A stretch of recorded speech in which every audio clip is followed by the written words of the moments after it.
Good morning, beloveds. Well, no park for me today. Apparently, I've managed to catch the crud that everybody else has. So, if my voice gives out on me, that's why. I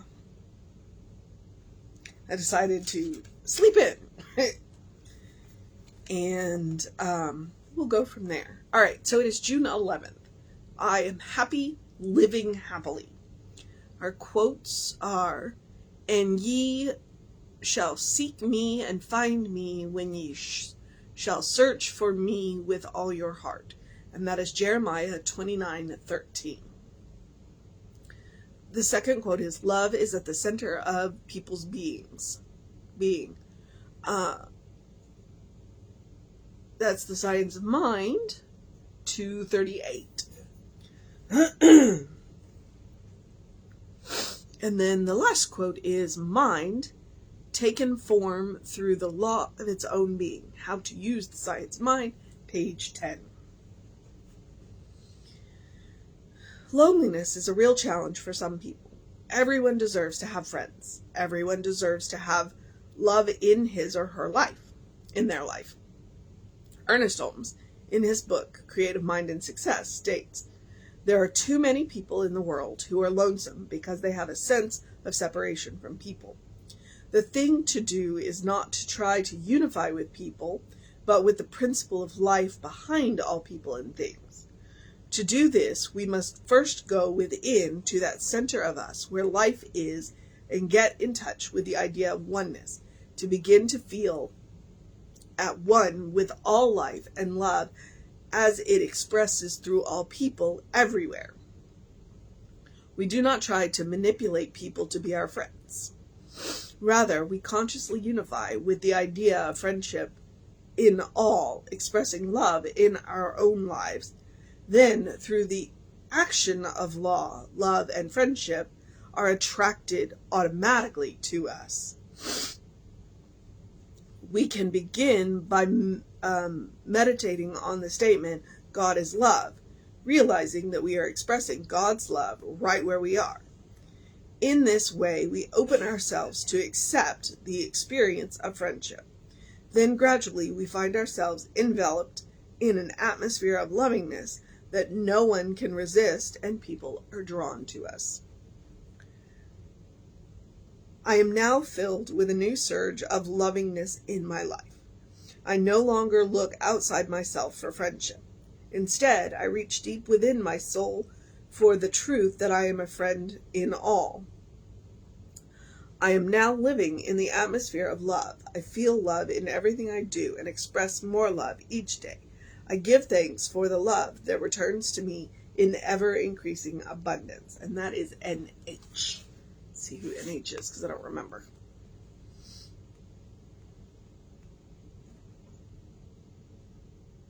Norma Hawkins.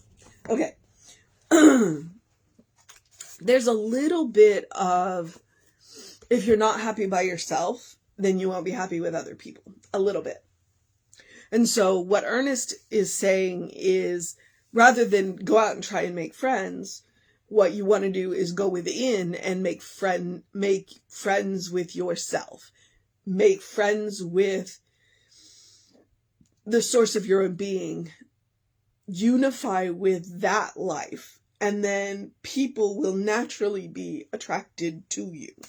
And that's kind of, I don't know. I don't know what I'm trying to say here. Well, I know what I'm trying to say. I'm just not sure how it's going to come out.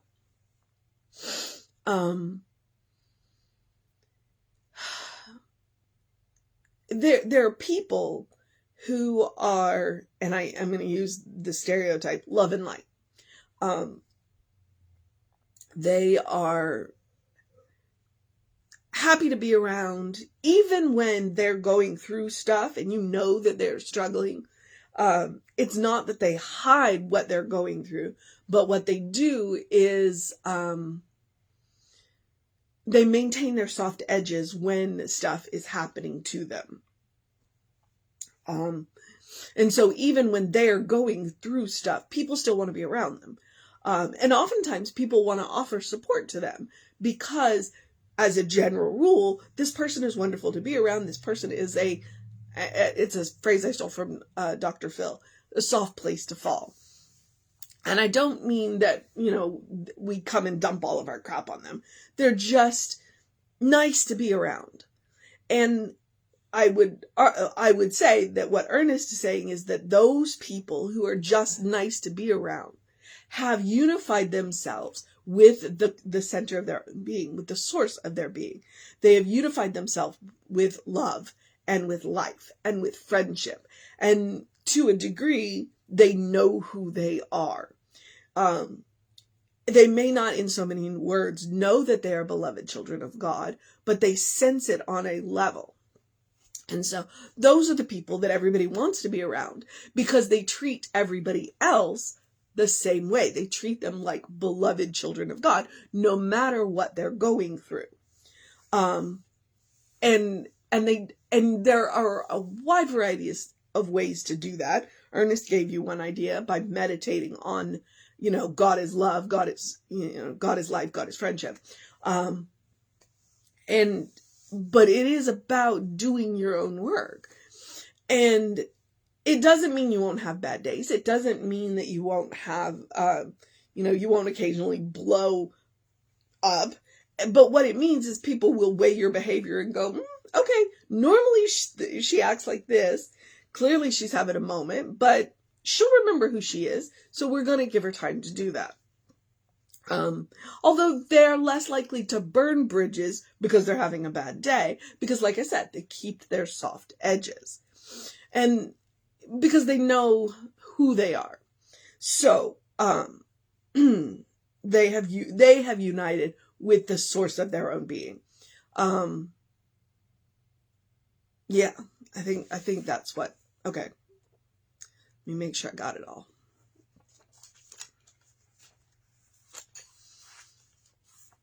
Yeah, but like I said, if you're not happy alone, you may not be happy with other people. So you work on yourself first. And then that way you can be a better friend. All right, so I am happy, living happily. As ye seek me and find me, then ye shall search for me with all your heart. That is Jeremiah, and that is what Ernest is talking about. It's like, go to God first. Once you make friends with who you are and who God is, making friends will be a whole lot easier. All right. Love is at the center of our being, and that is the Science of Mind, page 238. Mind takes form through the law of its own being. And that's from How to Use the Science of Mind, page 10. Okay. So, loneliness is a real challenge for some people. Everyone deserves to have friends. True, everyone deserves to have friends. Everyone deserves to have love in their life. Ernest Holmes, in his book, Creative-Minded Success, states, there are too many people in the world who are lonesome because they have a sense of separation from people. Okay, so they have a sense of separation from people. And then he immediately goes around and says, okay, but going out and making friends isn't necessarily going to heal that. So what would be a better way to heal that sense of separation? Okay. The thing to do is not to try to unify with people. Okay. It's not the people, but with the principle of life behind all people and things. When you unify with the principle of life behind all people and things, then you can be far more responsive to what people need from you. Especially in those quick interactions that with people that you never see again. Because you're unified with the principle of life. You are recognizing the reality behind them. And so when you interact with people, you are naturally giving and receiving on a level that is deeper than just human. It's spiritual.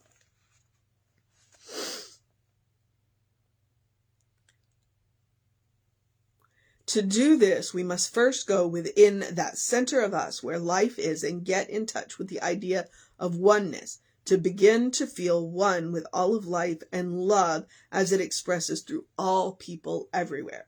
So we're going back to the center of ourselves, to the reality behind the material experience, to the source of our own being. And everybody has that source. Absolutely everybody. So don't think you can't get there. You can. It is within you. We do not try to manipulate people to be our friends.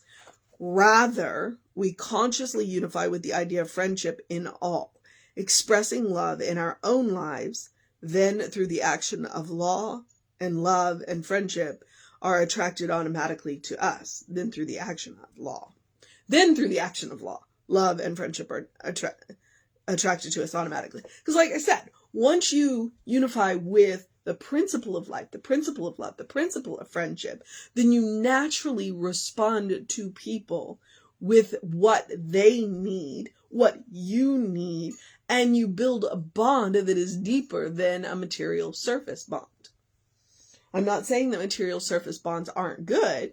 I'm just saying if you want real friends, then you want to create that deeper spiritual connection. And the way to do that is within yourself, not within other people. You are not going to satisfy that need through other people.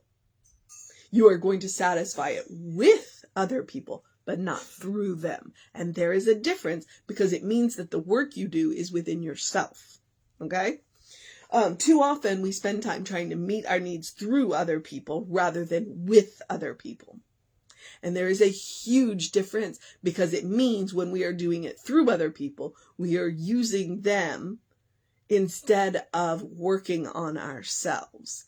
And people know that on a level. And a lot of people are okay with it. It's like, I understand that you have needs and they want to help you meet them. And if you have a need like that to be met, you got to go within first and then work with the people. And you'll get a lot further. Okay. We can begin by meditating on the statement, God is love. Realizing that we are expressing God's love right where we are. In this way, we open ourselves to accept the experience of friendship. Then gradually, we find ourselves enveloped in an atmosphere of lovingness that no one can resist, and people are drawn to us. All right. And then he has this, Norma, has this fantastic treatment. I am now filled with a surge of lovingness in my life. I no longer look outside myself for friendship. Instead, I reach deep within my soul for the truth that I am a friend to all. I am now living in an atmosphere of love. I feel love in everything I do and express more love each day. Give thanks for the love that returns to me in ever-increasing abundance. So that is Norma Hawkins. And she gave us the mission today. Should we choose to accept it, the mission today is to meditate on the statement, God is love. To kickstart that inner work of making friends with the source of our own being. And when we do that, then we can meet our needs with people instead of trying to meet our needs through other people, because that's the difference. When we are friends to ourselves, we can meet our needs with other people. When we are not friends with ourselves, we are trying to meet our needs through other people, and it doesn't work as well, even when the people cooperate, because we haven't done the inner work. So meditate on God is love. Make friends with the principle of life. All right, beloveds, that is the mission today. And then I would also suggest, as I always do, to do something loving for yourself, do something kind for yourself, do something compassionate for yourself, which in just a minute for me is going to be to stop talking. Wow. You know, I don't get sick often, but when I go down, I go down. So, I'm going to go and drink some tea, soothe this throat. Fortunately, it's all up in my sinuses. So, there's a sinus infection going around down here and I don't want to think about it.